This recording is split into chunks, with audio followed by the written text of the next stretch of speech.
Good morning students. बेटा मैं Nandlal sir. अपना पॉलिटिकल साइंस में लेसन चल रहा है 21st इक्वलिटी। ठीक है, तो अपन ने इसमें अध्ययन कर लिया था असमानता और समानता के बारे में। तो हम पढ़ रहे थे इकोनॉमिक डिस्क्रिमिनेशन। ठीक है, हमने सोशल डिस्क्रिमिनेशन पढ़ लिया था, सामाजिक असमानता। अब बात आती है इकोनॉमिक डिस्क्रिमिनेशन यानी कि आर्थिक असमानता। ठीक है, अब आर्थिक असमानता से यदि हम सीधा सीधा समझें तो आर्थिक यानी क्या होता है? धन, रुपया, पैसा, संपत्ति। ठीक है, तो इनमें जहाँ पर अंतर आ जाता है वही आर्थिक असमानता आ जाती है। जैसे गरीब और अमीर, अमीर के पास ज़्यादा पैसा होता है, ज़्यादा धन होता है, ज़्यादा रुपये पैसे होते हैं, तो वो क्या है, अपने आप को ऊंचा समझता है। और गरीबी के पास ये चीज़ें नहीं होती तो वो ऑटोमेटिक ही नीचा हो जाता है। तो ये असमानता हो गई, समानता नहीं है ना, ये असमानता है। तो इसको क्या बोलेंगे अपन?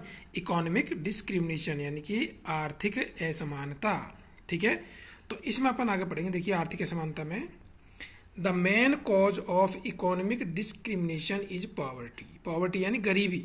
इस लाइन को हम पहले पढ़ चुके कि जो आर्थिक असमानता है उसका मुख्य कारण, कॉज मीन्स कारण, क्या है? गरीबी। क्योंकि गरीब और अमीर, जहाँ गरीब और अमीर आ गए, दोनों में अंतर आ गया तो असमानता आ गई। अब दोनों समान थोड़ी है, एक अमीर हो गया एक गरीब हो गया तो असमानता आ गई। A large section of the Indian population, ऐसा कहते हैं कि हमारी भारतीय जनसंख्या का एक बहुत बड़ा जनसमूह, बहुत बड़ा क्षेत्र, population still leads a miserable life, आज भी बहुत ही दुख भरा जीवन जीता है। मिजरेबल यानी दुख भरा, मिजरेबल लाइफ यानी दुख भरा जीवन। तो दुख भरा जीवन जीता क्यों? क्योंकि वो गरीब है। They belong to the group of have nots, वो कौन सा ग्रुप है? जिनके पास आवश्यकता की चीज़ें नहीं है। हैव नॉट्स यानी जिनके पास आवश्यकता की चीज़ें नहीं है। किसी के पास खाने के लिए भोजन नहीं मिलता रोज़ाना, किसी को पहनने के लिए कपड़े नहीं मिलते, किसी के पास रहने के लिए मकान नहीं है। तो ये किस चीज़ में आ जाती है? हैव नॉट्स, मतलब दे हैव नॉट, मतलब उनके पास ये चीज़ें उपलब्ध नहीं है। तो ऐसा ग्रुप, ऐसा समूह, बहुत बड़ा समूह है। बहुत से लोग ऐसे हम जानते हैं, हमने देखे भी है कि बहुत से लोग, गरीब लोग झोंपड़ियों में, झुग्गियों में रहते हैं, तो वो क्या है? हैव नॉट्स ग्रुप है, उनके पास ऐसी चीज़ें नहीं है। ठीक है, it is very difficult for them, और उनके लिए बहुत मुश्किल भी है। क्या मुश्किल है उनके लिए? टू फुलफिल, अपनी आवश्यकताओं को पूरा करना। उनके लिए फुलफिल यानी पूरा करना बहुत मुश्किल है। द बेसिक रिक्वायरमेंट्स, आधारभूत आवश्यकता यानी कि जरूरी आवश्यकताएं। जरूरी आवश्यकता क्या है? हमारी सबसे जरूरी आवश्यकता क्या है? ये तीन चीज़ें हैं।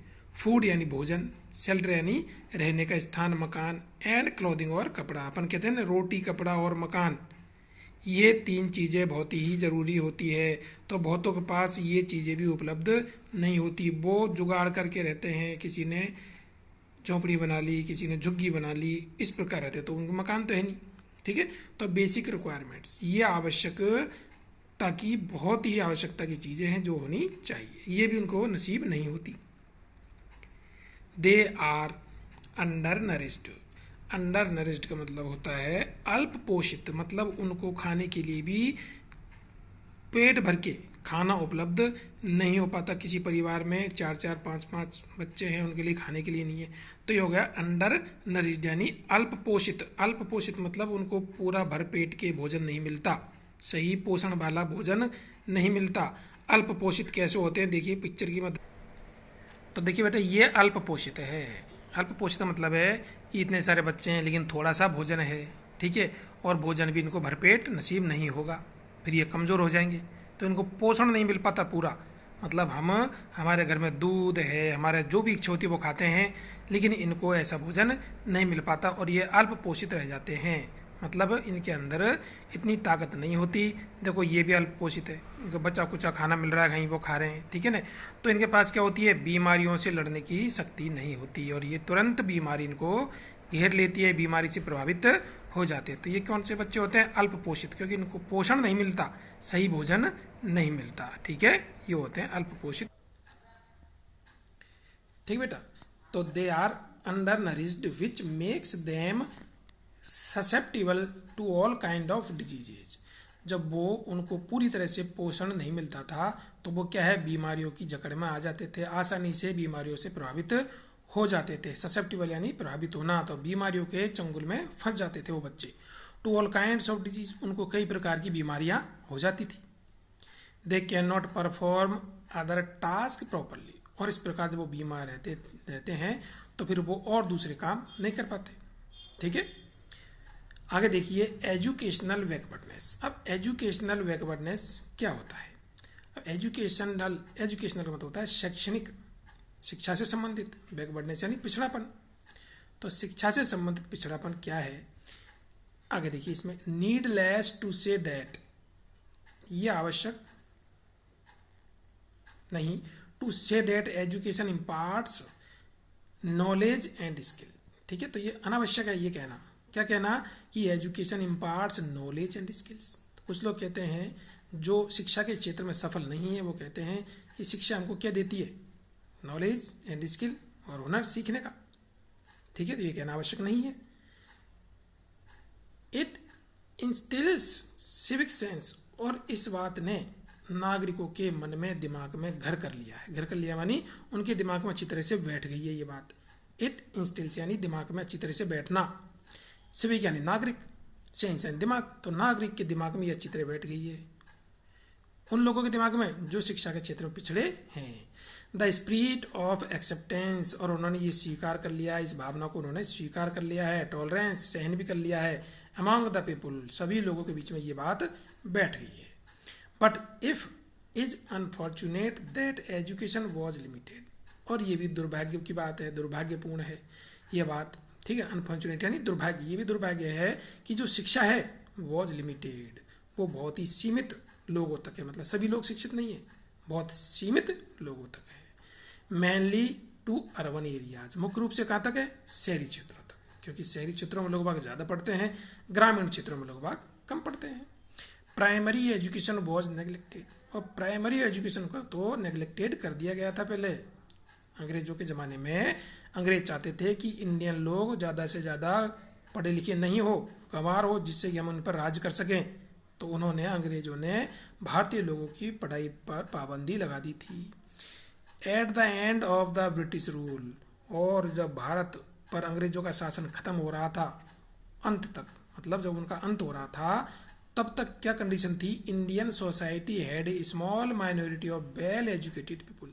तो हमारे भारत में, हमारे भारतीय समाज में कुछ ही लोग, ए स्मॉल माइनॉरिटी, बहुत कम संख्या में, स्मॉल माइनॉरिटी यानी बहुत कम संख्या में, ऑफ वेल एजुकेटेड पीपल, मतलब अच्छे शिक्षित लोग बहुत कम रह गए थे। While the large majority was illiterate, और ज्यादा संख्या किनकी हो गई? इलिटरेट यानी अनपढ़ लोगों की। तो अनपढ़ लोग तो ज्यादा हो गए और पढ़े लिखे लोग कम हो गए, क्योंकि अंग्रेजों ने पढ़ने का मौका ही नहीं दिया। वो नहीं चाहते थे कि ये पढ़ लिख कर विद्वान बने और हमको भगा दे यहाँ से। नो डाउट, इसमें कोई शक नहीं है, इसमें कोई शक नहीं है कि देयर हैज बीन, इसमें देखिए नेक्स्ट पेज पर, there has been some improvement, but the fact is that even today illiteracy exist in our society. इसमें कोई शक नहीं है कि हमने खूब विकास किया है, इंप्रूवमेंट यानी विकास किया है, आज हमने शिक्षा के क्षेत्र में बहुत विकास किया है। बट लेकिन द फैक्ट, वास्तविक बात, फैक्ट मीन्स वास्तविक बात, इज दैट यह है, इवन टुडे, आज भी, इलिटरेसी यानी असाक्षरता, एग्जिस्ट, विद्यमान है, इन अवर सोसाइटी, हमारे समाज में। मतलब हमारे समाज में आज भी कई सारे अनपढ़ लोग हैं। There is a large group of people, और ऐसा बहुत बड़ा जन समूह है, बहुत से लोग हैं, लार्ज ग्रुप यानी बहुत से लोग, who are not aware of the value of education, जो कि आज भी शिक्षा के वास्तविक मूल्यों से अनभिज्ञ है। मतलब उनको पता नहीं है कि शिक्षा का क्या महत्व है, शिक्षा हमको कितना कुछ दे सकती है, वो आज भी इस बात को नहीं जानते, वो सचेत नहीं है। नॉट अवेयर, अवेयर यानी सचेत होना, जागरूक होना, वो जागरूक नहीं है। ऑफ द वैल्यू, वैल्यू यानी कीमत, ऑफ एजुकेशन की, एजुकेशन कितनी महत्वपूर्ण है। इट इज शॉकिंग, ये बहुत ही चौंका देने वाली बात है, शॉकिंग यानी चौंका देने वाली, that today more than 8 crore children, कितनी बड़ी बात है कि 8 करोड़ बच्चों से, 8 करोड़ से भी ज्यादा बच्चे, 8 करोड़ से भी ज्यादा बच्चे, और वो भी कितनी उम्र के? Between the age group of 5 to 14 years are suffering, मतलब 5 से 14 वर्ष के बच्चे सफरिंग यानी परेशान है, पीड़ित हैं। एज लेबर्स मतलब मजदूरी करते हैं, वो मजदूर बन गए हैं। इंस्टेड ऑफ स्टडिंग, पढ़ाई नहीं करते, क्यों? क्योंकि उनके परिवार में पढ़ाई करवाई नहीं जाती, सबको काम पर लगा दिया जाता है क्योंकि परिवार बड़ा होता है। तो वो लेबरर्स यानी मजदूर बन गए, मजदूरी करते हैं। इंस्टेड ऑफ के बजाय, किसके बजाय? स्टडिंग, शिक्षा के बजाय। देखिए मजदूरी करते हैं, बाल मजदूरी करते हैं, गरीब लोग हैं, गरीब घरों में रहते हैं, उनके पास पैसे नहीं है, तभी तो अपने बच्चों को वो काम करने भेजते हैं। तो देखिए पिक्चर की सहायता से देखते हैं अपन। ये देखिए बहुत से ऐसे बच्चे हैं जो मजदूरी करते हैं, मजदूर बन गए। क्यों? क्योंकि उनके घर में गरीबी है और उनके खाने पीने का सही इंतजाम नहीं हो पाता, इसलिए सबको काम करना पड़ता है। ठीक है, ये देखिए बाल मजदूरी। ठीक है, लड़का हो या लड़की हो, तो गरीब लोग क्या है, अपने बच्चों को पढ़ाने के बजाय काम पर लगा देते हैं। जब काम पर लग जाएंगे तो उनको शिक्षा कहाँ से प्राप्त होगी? शिक्षा प्राप्त नहीं हो सकती। क्यों? इकोनॉमिक पॉवर्टी क्या होती है? ये आर्थिक असमानता। अमीर लोग अपने बच्चों को स्कूल में भेजते हैं, गरीब लोग काम करने भेज देते हैं। ठीक है, और देखिए देखो, ये देखो कुपोषण मतलब बच्चे ज़्यादा हैं, खाने को कम मिल रहा है इनको। ठीक है, ये देखिए सही पोषण नहीं मिल रहा है इसको। ये देखिए पन्नी बीन रही लड़की, ठीक, अपने परिवार का पोषण करने के लिए। ये देखिए बाल मजदूरी। ये देखो गरीब बच्चे, इनके पास रहने को घर भी नहीं है, इसलिए इन्होंने देख लिया कहीं कोई बड़ा पाइप पड़ा है रोड पर, उसी में ये रहने लग गए। इन्होंने उसी को अपना घर बना लिया और मजदूरी करते हैं और अपना पालन पोषण करते हैं। जो भी मिल गया उसी को खा लेते हैं। ठीक है, ये देखिए इनके पास भी खाने को कोई दे के गया, वो खा रहे हैं, बाकी का और खाने का पता नहीं है। ठीक है, तो ये आज इतना ही बेटा।